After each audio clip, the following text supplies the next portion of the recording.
અને હવે ભાગ્ય દર્પણ શરૂ કરીએ તો ભાગ્ય દર્પણમાં આપના પ્રશ્નોના નિરાકરણ, રાશિફળ, પંચાંગ વિશે માહિતી અને માર્ગદર્શન આપવા માટે આપણી સાથે જોડાઈ ગયા છે જાણીતા જ્યોતિષાચાર્ય અને વાસ્તુશાસ્ત્રી હસીતભાઈ પાઠક.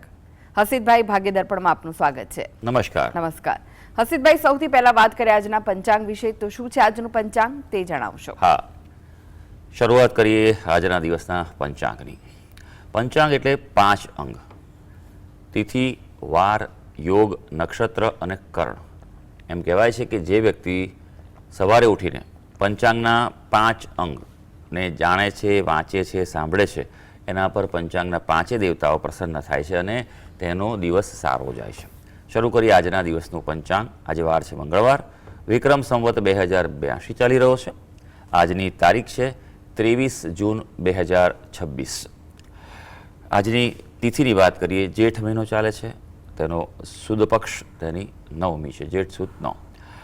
નક્ષત્ર હસ્ત છે, 11:53 ચિત્રા નક્ષત્રનો પ્રારંભ થશે. યોગ વરિયાન છે, કર્ણ કૌલવ આવે છે. રાશિ આવે છે કન્યા રાશિ, કે જેના નામાક્ષર હોય છે પ, ઠ અને અણ. એટલે આજે જો કોઈ બાળક જન્મે તો તેનું નામ કન્યા રાશિ પરથી પાડવું હિતાવહ રહેશે. ઉપરાંત ગ્રહ ગોચર અને મુહૂર્તની ગણતરી માટે પણ કન્યા રાશિને લક્ષ્યમાં લેવાની રહેશે. દિન વિશેષની વાત કરીએ તો આજે મહેશ 9મી છે અને ઉપરાંત આજે રવિ યોગ પણ છે, એટલે એ શુભ ગણાતો હોય છે, જે 11:55 શરૂ થવાનો છે. જી હસીતભાઈ, આજની વાસ્તુ ટીપ શું છે દર્શક મિત્રો માટે? હા, વાસ્તુ ટીપમાં આપણે વિશેષ વાત કરવા જઈ રહ્યા છીએ અને તે છે વાસ્તુ અને ક્રિસ્ટલ. આજકાલ ક્રિસ્ટલની ખૂબ ચર્ચા ચાલે છે.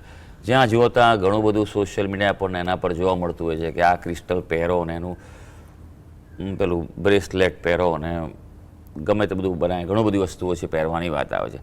ક્રિસ્ટલનું મહત્ત્વ ઘણું છે જીવનમાં, પણ એને સમજી વિચારીને પહેરવું જોઈએ. ઘણા બધા એમ પેલા આવે છે સોશિયલ મીડિયા રીલમાં કે આ પહેરો એટલે તમે કરોડપતિ થાઓ. કેટલા બન્યા? અને જે વેચે છે એ માણસને પૂછો કે એ બન્યો કે નહીં. બરાબર? ક્રિસ્ટલ દરેક વ્યક્તિ માટે અનુકૂળ આવે અને અમુક નથી પણ આવતા હોતા. બીજું, ક્રિસ્ટલને જાળવવાની પદ્ધતિ બહુ અગત્યની છે. નિયમિત રીતે તેને શુદ્ધ કરવો પડે, સમજ્યા ને? એના વગર એ અશુદ્ધિ વધી જાય તો ક્રિસ્ટલ છે તે ઉલટું રિઝલ્ટ પણ આપતા હોય છે. એટલે એ બાબતનું ખૂબ ધ્યાન રાખવાનું છે, કારણ કે આજકાલ ઘણું બધું ચાલી રહ્યું છે અને નવા પ્રકારના બધા કોમ્બિનેશન આવતા હોય છે કે એક જ બ્રેસલેટ પહેરે, એમાં તમારે 3 મણકા પેલા હોય અને બીજા બીડ્સ પેલા હોય, આવું બધું હોય છે. પણ આપણે જે વાત કરવા જઈ રહ્યા છીએ તે છે વાસ્તુમાં ક્રિસ્ટલનો ઉપયોગ, કારણ કે વાસ્તુમાં ક્રિસ્ટલ ખૂબ જ ઉપયોગી છે. ક્રિસ્ટલથી ઉર્જામાં વૃદ્ધિ થાય છે, પોઝિટિવ એનર્જી વધતી હોય છે. જે તે જગ્યાઓ છે ત્યાંના નકારાત્મક ઉર્જા સામે એ રક્ષણ આપતું હોય છે, જેથી આપણા ઘર, મકાન, જમીન હોય ત્યાં સકારાત્મક ઉર્જા વધારવા માટે ક્રિસ્ટલ ઉપયોગી છે. જી હસીતભાઈ, 12 રાશિઓનું રાશિફળ જાણીએ તે પહેલા એક દર્શક મિત્ર આપણી સાથે જોડાઈ ગયા છે, રિકિલભાઈ છે. રિકિલભાઈ, આપને જેમના માટે પ્રશ્ન પૂછવો હોય તેમની જન્મ તારીખ જણાવો. 14/3/2009. 14/3/2009. હા. જન્મનો સમય કયો છે? સવારે 8:55. અને સ્થળ કયું છે? ઝઘડિયા, ભરૂચ. જી, પ્રશ્ન જણાવો, શું પૂછવું છે? મારે 12 સાયન્સ પૈતું છે, તો આગળ પાયલોટમાં જવાય કે એન્જિનિયરિંગમાં? 12 સાયન્સ પત્યું છે એટલે સીધું થોડું પાયલોટમાં જવાશે ભાઈ. અભ્યાસ તો કરવો પડશે ને, કંઈ કે ગ્રેજ્યુએશન કેવું કરશો? હા, કયું ગ્રુપ લીધેલું 12 સાયન્સમાં? એ ગ્રુપ. એ ગ્રુપ લીધું છે. સારું. જોઈ લઈએ આપણે કે કુંડલી શું કહે છે. બહુ સરસ પ્રશ્ન છે આપણો, કારણ કે જીવનમાં હંમેશા જ્યારે આપણી પાસે પસંદગી કરવાની હોય તો તેવા સમયે જ્યોતિષ શાસ્ત્ર એ ખૂબ જ ઉપયોગી શાસ્ત્ર છે.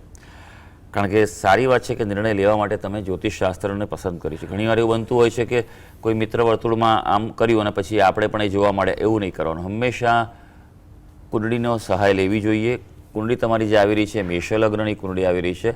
રાશિ તમારી જે છે તુલા રાશિ આવી રહી છે. હાલ ગુરુ મહારાજ દશા ચાલે, ગુરુ કર્મસ્થાનમાં છે અને ચોક્કસ 12મા સ્થાનમાં શુક્ર છે, મીન ઉચ્ચનો છે, એટલે 12મું સ્થાન એ આકાશનું સ્થાન પણ કહેવાતું હોય છે.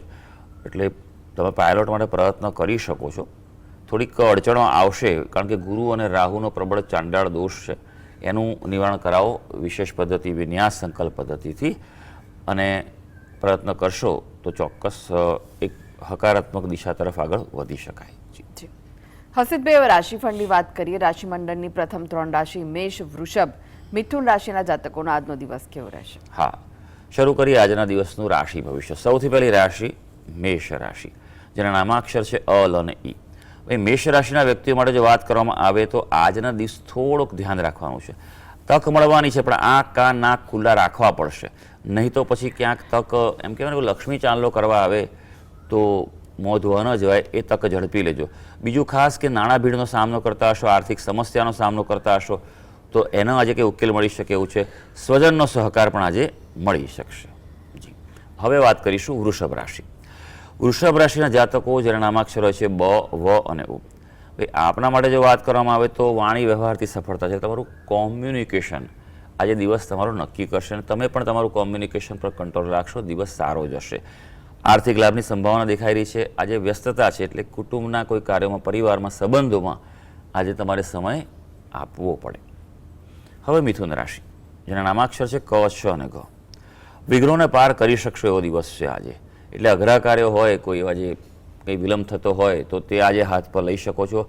શત્રુઓ આજે ફાવવાના નથી, એટલે આજના દિવસે કોઈ ને કોઈ રીતે તમને માનસિક પ્રસન્નતાનો અનુભવ થઈ શકશે.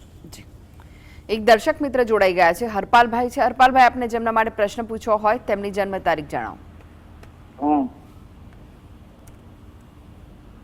શું છે જન્મ તારીખ? જન્મ તારીખ છે 16/11/84. 16/11/84. હા. 84. હા. સમય કયો છે? સમયની ખ્યાલ નથી પણ આ એટલો છે ભાઈ સમયની. સમય નથી ખબર? ના, સમયની નથી ખબર યાર. જી, તો પ્રશ્ન જણાવી દો, શું પૂછવું છે?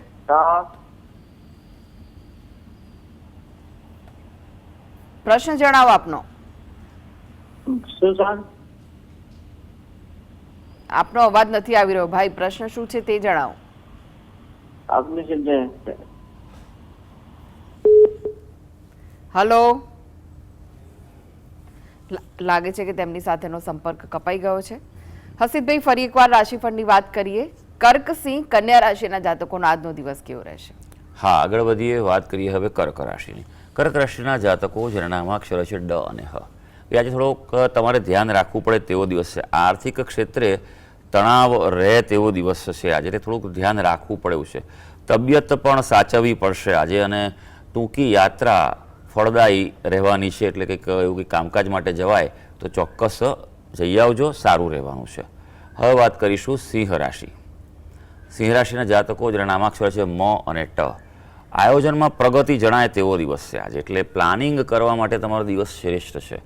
કોઈ પણ ઘરનું કામ હોય કે તમારું કાર્યક્ષેત્ર હોય, મહેનત પ્રમાણે ફળ મળવાનું છે, એટલે તમારે જે પ્રમાણે ફળ જોઈએ તે પ્રમાણે આજે મહેનત કરી લેવાની છે. સારી વાત આજે એ છે કે તમારી કામગીરીમાં અનુકૂળતાની તક રહેશે. હવે કન્યા રાશિ, જેના નામાક્ષર છે પ, ઠ અને અણ. ભાઈ, મિલન મુલાકાતનો પ્રસંગ છે આજે, એટલે તમારે જે મિટિંગ કરવાની હોય, કોઈ ચર્ચા વિચારણા કરવી હોય, દિવસ સારો છે. પણ કાર્ય અવરોધ રહેવાનો છે, એટલે તમારે આજે મજબૂત તો રહેવું પડશે. આજે એવું પણ થઈ શકે કે સામા પ્રવાહે ચાલતા હો તેવો અનુભવ થાય, એટલે થોડીક મજબૂતાઈ અને મક્કમતા આજે રાખવી પડશે. જી, એક દર્શક મિત્ર જોડાઈ ગયા છે, જ્યોતિબેન છે. જ્યોતિબેન, આપને જેમના માટે પ્રશ્ન પૂછવો હોય તેમની જન્મ તારીખ જણાવો. 14/9/86. જન્મનો સમય કયો છે? 8:15 વાગે. અને સ્થળ કયું છે? ગોધરા. જી, પ્રશ્ન જણાવો, શું પૂછવું છે? મારે કશું બી કામ કરું ને તો સફળ નહીં થતું, અને મકાનમાં લેવું છે પણ યોગ બરાબર થતા નહીં. તમે શું કામ કરો છો બેન? હું ઘર કામ કરું છું. ઓકે. અને ઘર લેવાનું છે, કોના નામે લેવાનું છે? એટલું આવાસ યોજનાનું ફોર્મ ભર્યું હતું, એમાં પાસ થઈ ગયું છે કે નહીં એ પૂછવું છે મારે. એ તો બેન ત્યાં તપાસ કરવી પડે બેન. અહીંયા આગળ તો જ્યોતિષ શાસ્ત્રમાં થોડું અમારી પાસે લિસ્ટ હોય, બરાબર બેન? એટલે તમે એવો પ્રશ્ન પૂછી શકો કે સંભાવના છે કે નહીં, બરાબર? હા, ચાલો તમારી કુંડળી પર નજર નાખીએ. કન્યા લગ્નની તમારી કુંડળી આવે છે. રાશિ જે છે તમારી મકર રાશિ આવે છે. ઘરનો પહેલો પ્રશ્ન છે તો ધનુ રાશિ આવે છે. તમારા ઘરના સ્થાનમાં ત્યાં મંગળ છે, એટલે થોડુંક એમ કહેવાય કે શક્યતાઓ નબળી છે એવું છે ઘર બાબત, ઘરની પ્રાપ્તિ બાબતે. પણ પ્રયત્ન કરતા રહેજો, એકવારની તમને આગળ શક્યતા મળી શકશે ખરી. ગુરુ મહારાજની સ્થિતિ આ નબળી હોવાને કારણે ઘરની પ્રાપ્તિ થવાની એ છે, પણ ગુરુના ગ્રહનું અનુષ્ઠાન કરો, જપ કરો તો આપને એ લાભ થઈ શકે. કારણ કે અત્યારે ગુરુ ગ્રહ તમારી કુંડલીમાં બે રીતે પ્રભાવશાળી છે. એક તો તમારા ઘરના સ્થાનનો સ્વામી પણ છે, અત્યારે ગુરુ મહારાજની મહાદશા પણ ચાલે છે. એટલે મહાદશા અધિપતિ જે ગ્રહ હોય તે જો ઉત્તમ હોય તો એ સમયગાળો બધી રીતે સારો જતો હોય છે. એટલે તમારે ગુરુ ગ્રહના જપ કરવાથી, ગુરુ ગ્રહના દાન કરવાથી અને દરરોજ દત્ત બાવનીનો પાઠ કરો, દર ગુરુવારે 52 દત્ત બાવનીનો પાઠ કરો. આ કરવાથી તમે જે કીધું દરેક પ્રશ્નો તમારા હલ થઈ શકશે. બીજું તમારું ઘર જે છે, બરાબર છે, ત્યાં એક વસ્તુ ધ્યાન રાખજો કે ઘરનું તમારું મુખ્ય આંગણું છે એ સ્વચ્છ રાખો. ત્યાં કોઈ પ્રકારની બધી વસ્તુઓ લગાવશો નહીં. ઘરના તમારું જે મુખ્ય દ્વાર હોય તેની ઉપર, અને લગાવી તો કાઢી નાખજો. ખાલી શુભ લાભ અને સ્વસ્તિક લગાવી રાખજો. રોજ સાંજે ગુગળનો ધૂપ કરો ઘરમાં, બરાબર, અને એટલી ભગવાન તમારા જે કુળદેવી અને પ્રાર્થના કરશો તો જીવનમાં તમને યશ અને સફળતા પણ મળી શકશે. જી, રેખાબેન જોડાઈ ગયા છે. રેખાબેન, આપને જેમના માટે પ્રશ્ન પૂછવો હોય તેમની જન્મ તારીખ જણાવો. મારો પ્રશ્ન મારી બેબી માટે છે. જી. જન્મ તારીખ 6/9 6/9 30/6/2004. ફરીવાર જણાવો. 30/6/2004. જી. સમય કયો છે? 2004 ને વર્ષ? ઓકે. 7:45 એ સવારે કે સાંજે? સાંજે. જી. અને સ્થળ? ભાવનગર. જી. પ્રશ્ન જણાવો, શું પૂછવું છે? હવે મારી બેબી આમ થોડીક માનસિક છે. હવે એની સગાઈ કરવી છે, આગળ કેવું રહેશે? સગાઈ કરવી છે નિયમ? કરી છે. કરી સગાઈ હવે કરવાની છે? હા, કરી છે, લગ્ન કરવાની. તો સગાઈ કરતા પહેલા બેન પૂછ્યું નહીં, મેળાપક કરાયું નહીં બેન? એવું કઈ કરાવ્યું નથી. હા, અને હવે પ્રશ્ન પૂછો તો તમે તેનું શું કરવાનું કહો. હવે હું તમને કહું મજા નહીં આવે તો તમે શું કરશો કહો? હે, જો હંમેશા છે ને એક વસ્તુ ધ્યાન રાખવું. એટલા માટે કહું છું કે તમારા પ્રત્યે મને તમારું સારું થાય ને એવું ઈચ્છીએ છીએ અમે આગળથી, કે તમે હંમેશા પ્રશ્ન પહેલાં કરતાં શીખો. હું આપણે અને જેટલા દર્શક મિત્રો જોયો છે બધા માટે હું કહું છું. એમ નથી કે તમને એકલાનું સંબોધીને આ વાત કરું છું. દરેકને કહું છું કે ચેતતા નર સદા સુખી. હંમેશા પાણી પહેલાં પાળ બાંધવી જોઈએ કે ભાઈ તમારે એક તો તમે કીધું કે એને થોડું માનસિક રીતે તકલીફ છે, બરાબર છે, અને હવે જો આ સગાઈ તમે કરી છે, બરાબર, તો પહેલાં તમે સગાઈમાં હંમેશા હું કહું છું મેળાપક કરવાનો હંમેશા હું આગ્રહ એટલા માટે રાખું છું કે મેં હજારો કેસ એવા જોયા છે. કદાચ 2, 5, 10 અપવાદ નીકળે, આખી દુનિયામાં અપવાદના નિયમો હોય જ છે, બરાબર છે, પણ એનો અર્થ એ નથી કે નિયમ બદલાય. આપણા ઋષિ મુનિઓએ જે શાસ્ત્રની રચના કરી છે, બરાબર છે, એ જે ઋષિ મુનિઓ કે વગર કોઈ પ્રકારના દૂરબીન કે ટેલિસ્કોપ વગર પણ કહી દેતા કે આ તારીખે આ સમયે ગ્રહણ થશે, બરાબર છે, એટલા દીર્ઘદ્રષ્ટા હતા. તો એવા ઋષિ મને રચેલું આ શાસ્ત્ર છે, બરાબર. કંઈ નહીં, હવે હું તમને તમારી એની કુંડલી પ્રમાણે જે છે માર્ગદર્શન આપું છું. જો પહેલી વસ્તુ કે ચંદ્રનો ખૂબ નબળો છે, એટલે માનસિક સ્થિતિ એની તકલીફવાળી આવે, એના ઉપાય તો તમારે કરવા જોઈએ. જે સૌથી પહેલાં કહું છું, કારણ કે અહીંયા વૃશ્ચિકનો ચંદ્ર છે, વૃશ્ચિક રાશિમાં ચંદ્ર નીચનો થાય, ઉપરથી 12મા સ્થાનમાં છે. એટલે પહેલી વસ્તુ એ કે માનસિક રીતે ડિસ્ટર્બ રહ્યા કરે, પાણીની એમ કહેવાય કે પાણીથી દૂર રાખવા માટે પ્રયત્ન કરજો, પાણીથી નુકસાન થાય. ચંદ્રના જપ કરાવો, પહેલી વસ્તુ છે. પોતે જપ કરે, એને શીખવાડી દો. ન આવડે તો ખાલી ઓમ હ્રીમ સોમાય નમઃ, ઓમ હ્રીમ સોમાય નમઃ, બને તેટલી વધારે એને શિવજીની ઉપાસના કરાવો. એટલું તો થઈ શકે ને કે મહાદેવજીના મંદિરે જાય, દૂધ અને પાણી ચડાવે, અને બને તેટલા ઓમ નમઃ શિવાના જપ કરે. એટલું કોઈ પણ વ્યક્તિ કરી શકે, બરાબર. ચંદ્રની વીંટી પહેરાવો એને, ટચલી આંગળીએ ચાંદીમાં બનાવીને વિધિવત રીતે. આ એટલું કરવું જરૂરી છે, જેથી એની માનસિક સ્થિતિ છે તેમાં એને સુધારો આવી શકે તેવું છે, બરાબર છે.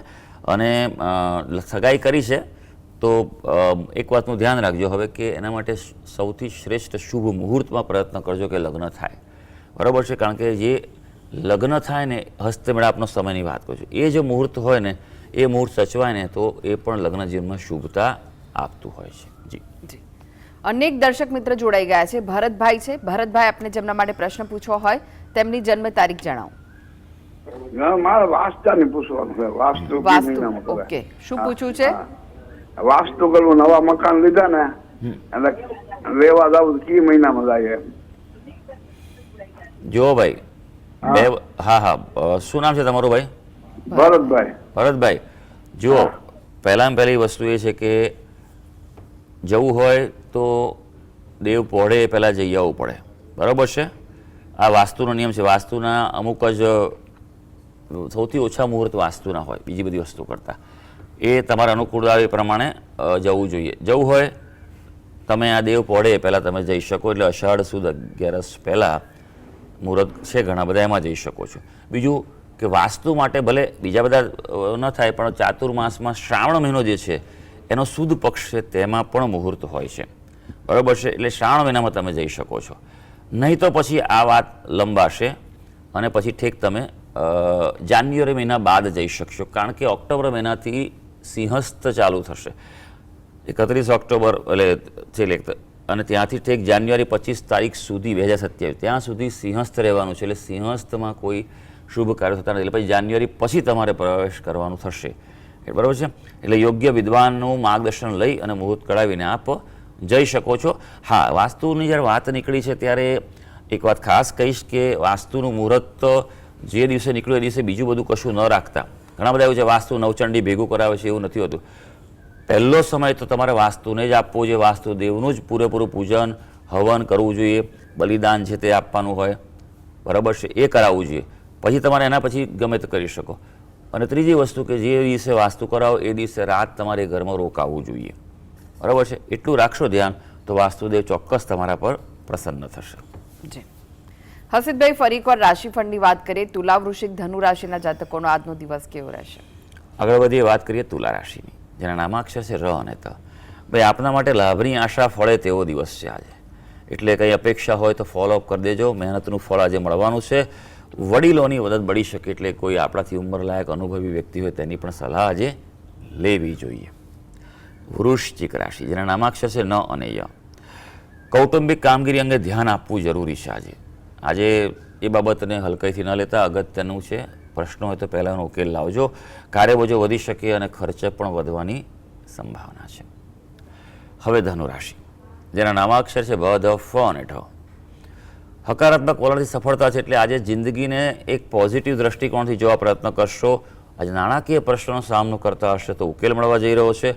વડીલોનું માર્ગદર્શન આજે મહત્વનું બની રહેશે. જી, એક દર્શક મિત્ર જોડાઈ ગયા છે, પદ્માબેન છે. પદ્માબેન, આપને જેમના માટે પ્રશ્ન પૂછવો હોય તેમની જન્મ તારીખ જણાવો. મારા બહેન માટે પૂછવું હતું. એની જન્મ તારીખ છે 23/9/87. અમાસના દિવસે જન્મેલો છે. સમય કયો છે? જન્મનો સમય? 12:30 વાગે બપોરે. અને સ્થળ કયું છે? અમદાવાદ. જી, પ્રશ્ન શું છે? શું પૂછવું છે આપને? મારા ભાઈના 2 વાર લગ્ન તૂટ્યા છે, તો ત્રીજી વાર થશે કે નહીં? વર્ષ કયું છે? 87, 88 કયું છે? 87. 23/9/87. અમાસના દિવસે જન્મેલો છે. ઓકે ઓકે, સારું સારું. હા હા, 2 વખત લગ્ન કરાયા તો મેળાપક કરાયું હતું બેન? હા, કરાયું તું, પણ છતાં બી 2 વખત તૂટ્યું છે. ઓકે ઓકે, સારું. 87. વાંધો નહીં, પણ મેળાપક જો યોગ્ય થયું હોય તો શક્યતા ઓછી રહેશે. કંઈ વાંધો નહીં, અમુક વાર કર્મના યોગમાંથી બી પસાર થવું પડે છે, પણ યોગ્ય મેળાપક કરાવજો. હજી પણ હું મેળાપક બાબત વાત નીકળી છે તો હું એક વાત ખાસ કહીશ કે ફક્ત મેળાપક એટલે ગુણ મેળવવાના અને નાડી દોષ છે કે ભકુડ દોષ છે એટલું જોવાનું નથી હોતું. બરાબર છે, એ વાતનું ધ્યાન રાખવાનું. ખરું સૌથી અગત્યની વસ્તુ એ છે કે કુંડળીની અંદર રહેલા ગ્રહોની સ્થિતિ, બંનેના પરસ્પર ગ્રહોનું મેળાપક છે એ વધારે અગત્યનો છે. બરાબર છે. એટલે એ પ્રમાણે વિસ્તૃત મેળાપક કરાવીને જ આગળ વધવાની સલાહ છે. હવે ધ્યાન રાખજો. કુંડળી પર નજર નાખીએ. વૃશ્ચિક લગ્નની કુંડળી આવે છે. સપ્તમ સ્થાનનો અધિપતિ શુક્ર છે. શુક્ર અહીંયા કુંડળીમાં એની સ્થિતિ નિર્બળ છે, અસ્તનો થયેલો છે. સપ્તમ સ્થાન નબળું પડેલું છે, માટે આ તકલીફ છે. તમને કોઈએ કહ્યું કે શુક્ર ગ્રહ છે તેને મજબૂત બનાવવો જોઈએ. પહેલો આમાં માસ્ટર કી છે કે આ કુંડળીમાં જે ઉપાય છે, પહેલો ઉપાય છે કે શુક્ર ગ્રહના જપ કરે, એનું વિધાન કરે, અનુષ્ઠાન કરે. બરાબર છે, આ પહેલું છે. તો જ ત્રીજું પણ ટકશે, નહીં તો પછી એમાં પણ પ્રશ્નો ઊભા થવાની સંભાવના છે. હા, તમારા કુળદેવીને પ્રાર્થના કરો, સપરિવાર ત્યાં જાઓ એકવાર અને પ્રાર્થના કરો કે ભાઈ હવે સારું શુભ પાત્ર જીવનમાં આવે. બીજું કે કુંડળીમાં પ્રબળ દ્વિગ્રહણ દોષ છે. ગ્રહણ દોષમાં હંમેશા જુઓ છે કે વસ્તુ અટકી જાય, કપાય, એવું થાય. દ્વિગ્રહણ છે એટલે 2 ગ્રહણ દોષ છે. બરાબર, એનું પણ નિવારણ કરાવો. વિશેષ પદ્ધતિ, વિન્યાસ સંકલ્પ પદ્ધતિથી કરાવો. આટલું કરવાથી એ યોગની અનુકૂળતા વધી શકશે. પ્રયત્ન આપ કરી શકો છો, પણ આટલું જે મેં કહ્યું આટલું કરાવવું આવશ્યક છે. જી જી, હસીબભાઈ, હવે વાત કરીએ અંતિમ 3 રાશિ મકર, કુંભ, મીન રાશિના જાતકોની. તેમનો આજનો દિવસ કેવો રહેશે? મકર રાશિની વાત કરીએ, જેના નામાક્ષરો છે ખ અને જ. ભાઈ, સંજોગો સાનુકૂળ થતા જણાય તેવો દિવસ છે. એટલે તમે આ એમ લાગશે કે કંઈક જે બધું પ્રોબ્લેમ્સ હતા એનું કંઈક સોલ્યુશન આવી રહ્યું છે. ઘરેલું ખટરાગટ કે એટલે ઘરની માથાકૂટો કંઈક ઘટી શકે એવું છે. આજે અગત્યની કાર્યવાહી થઈ શકે, એટલે કોઈ મહત્વનું કાર્ય હોય તે હાથ ઉપર લઈ લેજો. હવે કુંભ રાશિ, જેના નામાક્ષર છે ગ, સ, શ અને શ. મનોસ્થિતિને સમતોલ રાખી નિર્ણય કરવાથી લાભ છે. એટલે એકદમ બેલેન્સ થિંકિંગ કરજો આજે. નોકરિયાત વર્ગને આજે અનુકૂળતાઓ છે અને ઓવરઓલ આજનો દિવસ તમને પ્રગતિ આપવા જઈ રહ્યો છે. મીન રાશિ, જેના નામાક્ષર છે દ, ચ, ઝ અને થ. પ્રસન્નતાના સંજોગો સર્જાય એવો દિવસ છે આજે. કંઈક ને કંઈક તમને આમ મજા આવે આજે દિવસમાં. કૌટુંબિક પ્રશ્નો ચાલતા હોય તો ઉકેલ મળી શકે તેવું છે.